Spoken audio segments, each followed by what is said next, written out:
गांधी न होते तो आज़ादी न होती, शास्त्री न होते तो सादगी न होती। हाय फ्रेंड्स, मैं नीरज पांडे, आप देख रही YouTube channel Neeraj with math GS. जैसा कि आप सभी जानते हैं, आज देश के ऐसे दो महानायकों का जन्म दिवस है जिनकी जितनी प्रशंसा की जाए उतनी कम है, जितनी प्रशंसा की जाए उतनी कम है, क्योंकि यह देश के लिए अपने सर्वस्व को निछावर कर दिए।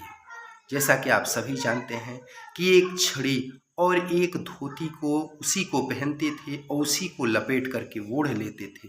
ऐसे हमारे गांधी जी थे और उसी अपने ओजस्वी और तेजपूर्ण भाषा और प्रभाव शक्ति और सम्मोहन शक्ति के कारण संपूर्ण देश से लोगों को जोड़ते हैं और उन लोगों को जुड़ने के बाद उन्हीं लोगों को हथियार बनाते हैं, क्योंकि वह लोग उनके असली हथियार थे और उन्हीं लोगों के दम पर वो क्या करते हैं, अंग्रेजों को देश से खदेड़ने में सफल होते हैं और देश को इस प्रकार आज़ादी दिलाने में सफल होते हैं।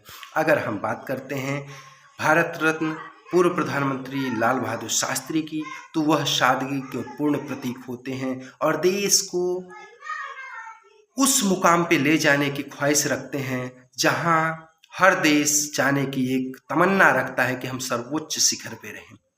मित्रों, बस ये रहा कि वो बहुत दिनों तक चले नहीं और उनकी तमन्ना पूर्ण नहीं हो पाई थी, जो आज साकार होती दिख रही है। जैसा कि मित्रों आप सभी जानते हैं, उनकी छोटी सी दो कहानियां मैं बताऊंगा और आपको भी लगेगा वास्तव में वो सादगी के क्या थे, पुजारी थे। जैसा कि जब देश बदहाली की स्थिति में जा रहा था मित्रों, उस समय वो क्या करते हैं कि संपूर्ण देश में पहले तो अपने परिवार पर आजमाइश करते, 1 महीने तक एक टाइम भोजन किया जाए और एक टाइम उपवास किया जाए, क्या इससे कुछ प्रभाव पड़ेगा शरीर पे? कुछ नहीं पड़ा। तो वह संपूर्ण देश से आह्वान करते हैं कि खाद्यान्न की पूर्ति को पूर्ण तभी किया जा सकता है जब हम एक टाइम भोजन करें और एक टाइम उपवास करें, तो भगवान का भजन भी हो जाएगा और हमारा शरीर भी स्वस्थ रहेगा। और फिर क्या होता है, देश हमारी धीरे धीरे तरक्की करता है।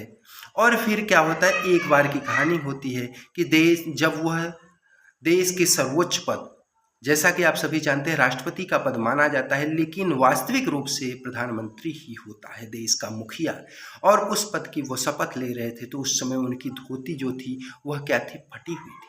कोई उनसे शायद उनके पीआरओ बोलते हैं कि सरकार अगर कहें तो दूसरी धोती आ जाए, तो वो यही कहते हैं कि हमारे देश में तमाम ऐसे नंगे भूखे लोग हैं जिनके पास शायद तन ढकने के लिए धोती भी नहीं। मेरे पास तो फटी है लेकिन है, तो इसलिए मैं नई धोती स्वीकार नहीं कर सकता। और उसी धोती पे वे क्या करते हैं, पद को ग्रहण करते हैं मित्रों। और एक बात और आती है कि जब देश की स्थिति कमज़ोर थी तो वो अपने घर जो बाई थी और अपने बच्चों के लिए प्राइवेट ट्यूटर थे उनको भी मना कर दिए थे कि मैं आपको पारिश्रमिक नहीं दे पाऊंगा, क्योंकि जब देश के पास वो सुविधाएं नहीं तो मेरे पास भी नहीं होनी चाहिए। और अपने पत्नी से कहते हैं कि आप घर का काम धाम करें और बच्चों को हम पढ़ा लेंगे समय निकाल करके थोड़ा बहुत, इसलिए हम देश का पैसा बचाएंगे, तब जाकर के देश आगे बढ़ेगा। तो मित्रों, मुझे नहीं लगता है कि ऐसा प्रधानमंत्री हमें मिलेगा जो अपनी सुख सुविधाओं को कम करके देश की तरक्की का सोचता हो। लेकिन दुर्भाग्य है कि दोनों महामानव को क्या होता है, एक गोली के से मारे जाते हैं तो दूसरे ताशकंद में उनको असामयिक उनकी मृत्यु होती है। उनके शरीर पे नीले धब्बे पड़े रहते हैं और उनकी जो घटनाएं क्रिया होती है, इसके लिए मैं वीडियो बनाया हूं, आप देख सकते हैं दूसरा वीडियो, पूरा विश्लेषण वहां मैं किया हूं। तो इस प्रकार से इनकी मृत्यु हो जाती है मित्रों। तो आज ऐसे ही दो महामानव भारत रत्न लाल बहादुर शास्त्री और मदन मोहन नहीं कह सकते हैं, मोहनदास करमचंद गांधी, जिनको देश गांधी के नाम से जानता है, उनका आज जन्म जयंती है। तो मित्रों, आप सभी मित्रों को उनके जन्म जयंती की बहुत बहुत बधाई एवं शुभकामना। और दोनों महामानवों को, दोनों महानायकों को कोटि कोटि वंदन, अभिनंदन। और उनको हम यही चाहते हैं कि उनकी आत्माएं जहां हों वह सदैव प्रभु चरणों में लगी रहें और देश की तरक्की को अपनी आंखों से देखते रहें। जय हिंद, जय भारत।